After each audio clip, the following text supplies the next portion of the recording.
What's up everyone, I'm your female otaku and I'm here to review Interlude 2 and Interlude 3, which is the rest of Arc 3, ReZero, the web novel. Now I know I'm going to be getting a lot of comments being like, where did you read this? Where did you read this? I have two links in the description. One link, the first link that's going to be in the description is what you read right after you're done with the anime of ReZero, and then the other link is the rest of the translations from there. So first I'm going to talk about what happened in the first link that you see in the description, which is right after episode 25, ReZero, in the anime. So, in this, they don't really have a title for this, they don't even call it Interlude, but I don't know, in this portion of the web novel, Subaru is in the carriage with Amelia, and even though he just confessed his love to Amelia, the greatest love confession ever, he still could not help but think about Rem. So then, I shit you not, he asks Amelia if he can have both. Yeah. The people who support EMT are probably crushed right now. I never thought I would see Subaru choose both. What the fuck? My mind's totally blown. Like, he deliberately asked Amelia, like, before. He already talked about this with Rem, asking her if it was okay, and Rem is all like, that's fine as long as I still have you. But then he goes and asks Amelia if it's okay if he can have both. But then Amelia responds saying, who is Rem? Then that's where we go with link 2, which is the rest of the translations by Translation Chicken, which, by the way, Translation Chicken, if you are watching this, thank you so much for the fast translations and very good translations as well. You know, like the readable, grammar's fine. Thank you very much. But anyway, meanwhile with Rem and Krush as they're heading back over to the capital with the whale's head, Rem and Krush start having a conversation in the carriage, and then all of a sudden the armies like split, okay? There was some sort of commotion going up front, and then we see like blood and everything. It's like, whoa, what the fuck is going on? Then their carriage gets split and they see one guy. He didn't even attack, man didn't even draw a weapon, dude just stood. And how they described him, he's just an average looking man who just so happens to have white hair. But like legit, he's just an average looking guy. Nothing special, nothing menacing about him. Just a regular dude that you'd forget in 10 seconds if you passed him on the street. What the fuck? I love this man's dialogue.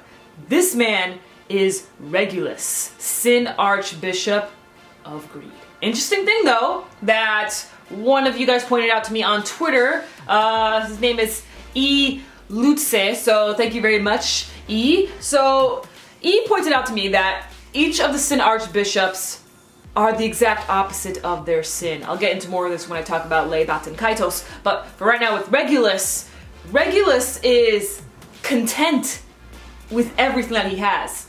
But if you dare take something away from him, he will go berserk. Think about it with another example too. With Betelgeuse, he was the Sin Archbishop of Sloth. What qualities did he present that were slothful? Not one. Did the dude ever just sit back and do nothing? No, dude was incredibly lively. So lively. There's no way that he was slothful at all. So same thing when it comes to Regulus. Regulus is totally content with whatever he has, and when Krush interrupted Regulus, he went off. He's just like, wait.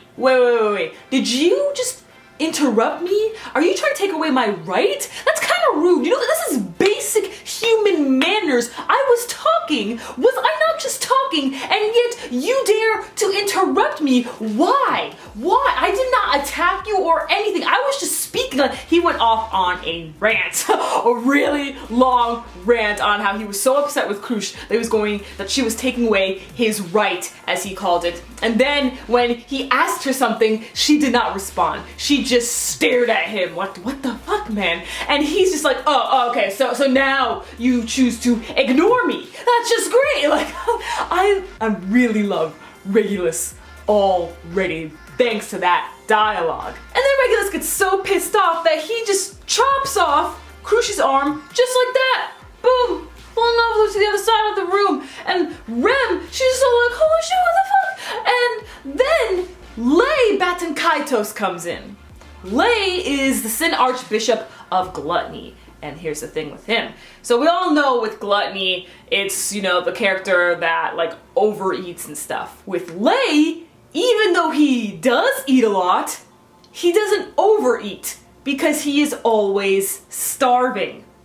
He makes this very clear, actually, that he's always starving and that he cannot wait to find the person who killed his pet, the white whale, so that he can have the greatest feast that will finally fill up his stomach. And how he eats things, which is mentioned way later on down the road in Interlude 3, but I'm going to bring this up now because Puck mentions that Gluttony's authority is that he eats names and memories. When he eats a person's name, then everyone forgets that person's existence.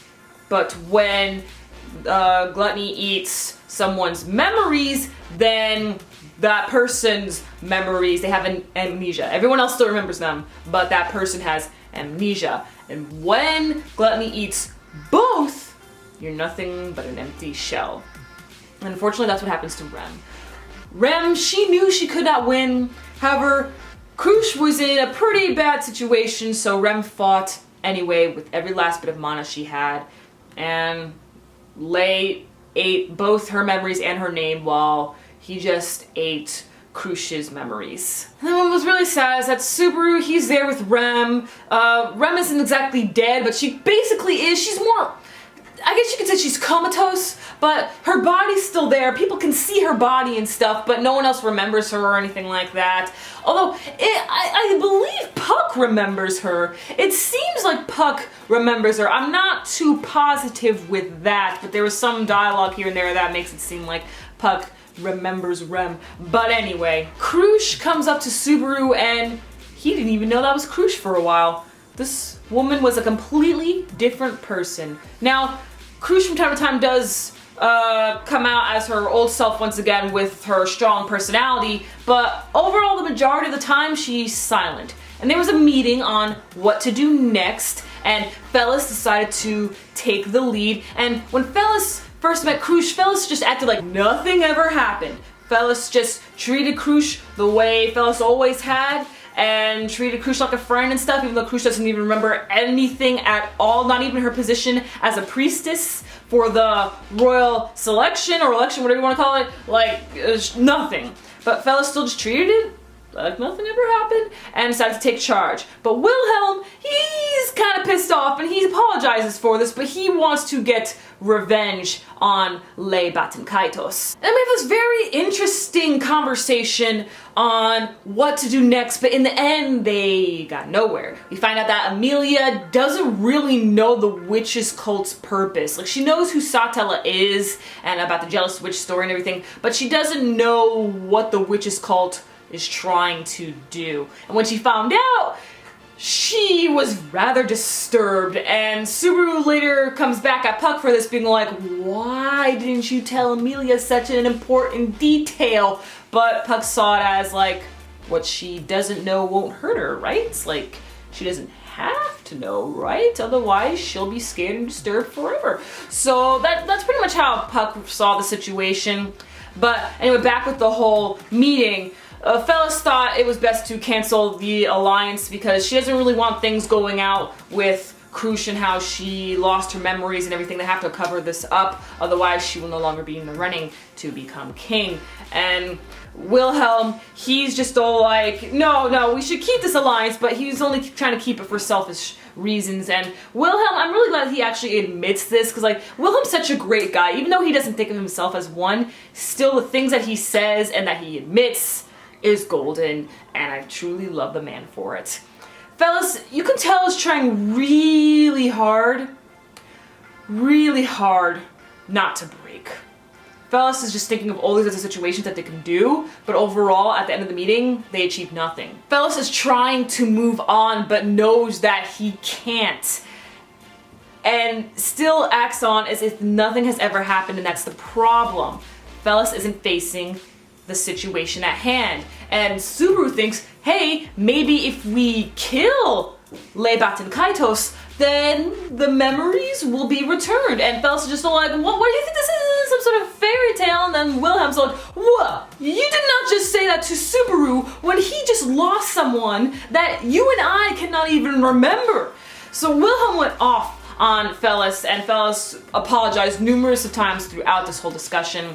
And even Krush one time told Felix that he should apologize, and once again showing a few hints here and there that the old Krush is still there, the strong woman that we all love, but is not there all the time, unfortunately. And then she goes back to being a shy, quiet girl, so I'm just like, Krush, I miss you, my woman! Subaru talks to Puck about this later on, being all like, so if we kill Lebat and Kaitos, then the memories should come back, right? And Puck, he's all like, I don't really think it's gonna work, but if we do get Lebat and Kaitos to throw up the memories and the name, then perhaps it could work out, but it's nothing set in stone. And then we also have Greed to worry about, because Greed just so happens to be known to wipe out entire cities.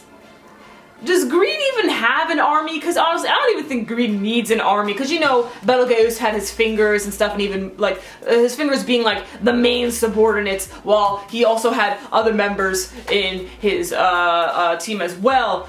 Lebat and Kaitos probably doesn't need a team, because he always had, you know, his pet, the white whale. But, you know, Lei, we see that he opens his mouth so incredibly wide and his fangs are sticking out and stuff. He really doesn't need an army either. So, another thing that we gotta think about is, are Regulus and Lei also spirits? So far there hasn't been any hints showing that they are spirits, but you never know, since the only other example that we can go off of is Betelgeuse, because he's the only other Sin Archbishop that we've met before. And Betelgeuse was definitely a spirit. I don't know how long, well, actually now think about it, we definitely know that Lei has been alive for a really long time, because the white whale has been around for 400 or 700 years, something like that. And Lei knows this, and that Lei could even create another white whale. So there is a possibility that they are spirits as well, but we still don't have enough information to confirm that. And at the end of Interlude 3, Subaru says and promises that he will avenge Rem. He will get Rem back because he loves her. And he's going to do whatever it takes. He's going to kill Lebat and Kaitos to get her name and memories back. And unfortunately, Subaru did try return by death. In fact, that was the first thing that he did when he reached the capital and saw Rem's lifeless body. The first thing he did was kill himself! He stabbed himself in the freaking throat! But unfortunately that didn't work, because the save point has already moved forward, and it was to the point where she was already dead. So that sucks. This has never happened before. Oh shit. Another thing that we learn about with Wilhelm, actually, is that he has this wound in his left shoulder, I believe, and whenever he is closer to the person that inflicted the wound on him, known as Death God, then the wound will open up and will continue to bleed. But when he's away from this person, then the wound will be fine, but overall it'll never be healed. And the person that inflicted that wound on him was his wife, Teresa. So, what does this mean? I personally think that because Lebat and Kaitos is near, and Lei, or Well, we know that Teresa died by the white whale, and the white whale is connected to Lebat and Kaitos, so I think this means that since the whale and Bata and Kaitos are related, that since Lei is near, then the wound is going to open up. But, I guess I don't really believe this so much. Teresa's alive? Highly unlikely. She's been dead for a while, and then, you know, they killed the white whale. I wonder if the white whale, I wonder how connected the white whale and Lei are. Like, if white whale eats someone's memories and name, then Lei will also get that. I'm not too sure on how it works. I don't know how connected they really are, since, you know, Lei can make another one. Actually, yeah, then they should be connected. If Lei can make another one, then the whale and himself should be connected. So I'm pretty sure that because Lei is around the area and the whale is the one that killed Teresa, and Lei and the whale are connected, that because Lei is nearby, are you with me? Because Lei is nearby, the wound is opening up. So, therefore that gives Wilhelm an even bigger reason as to why he should kill Lebat and Kaitos. And yeah, Arc 4 begins, and I heard Arc 4 is a lengthy one. So how I'm going to be reviewing ReZero, I was thinking that since I heard Arc 4 is supposed to be really, really long, is that I will divide up the reviews. So with Arc 4, maybe after 3 chapter translations, whatever you want to call it, have been released, then I will review those. Unless if there's like one really lengthy translation chapter, and a lot of shit happens in there, then I will definitely review that on its own. It honestly just depends on how much content there is. Like with Interlude 3, I could not review half of it. That one, it was a good enough length, and I was able to, you know, give you this review and stuff, reviewing both Interlude 2 and Interlude 3. But since, you know, Arc 4 is going to be ridiculously long, I'll probably have to just divide it up into like various parts. Most likely. We'll have to see, you know. And by the way, if any of you guys have any fan art to represent each of the chapters and stuff like that, please send me links on Twitter, because thumbnails for the web novel reviews are going to be rather difficult, since, you know, we don't have any illustrations, so yeah. Fan art would be great if any of you guys can link me to it for that you believe it best represents the latest translated chapter. And yeah, I'm gonna be doing web novel reviews for ReZero now. Remember, the links are in the description if you are not caught up. And if you're not caught up, why have you been watching this video the entire time just to get spoiled? Why do you do that? I hate it when people do that, oh my gosh! Let me know who your favorite Sin Archbishop is thus far, and let's save Rem. Legit, just him. There we go. Let's save Rem. Please. Thank you. I'm your female otaku. Sayonara.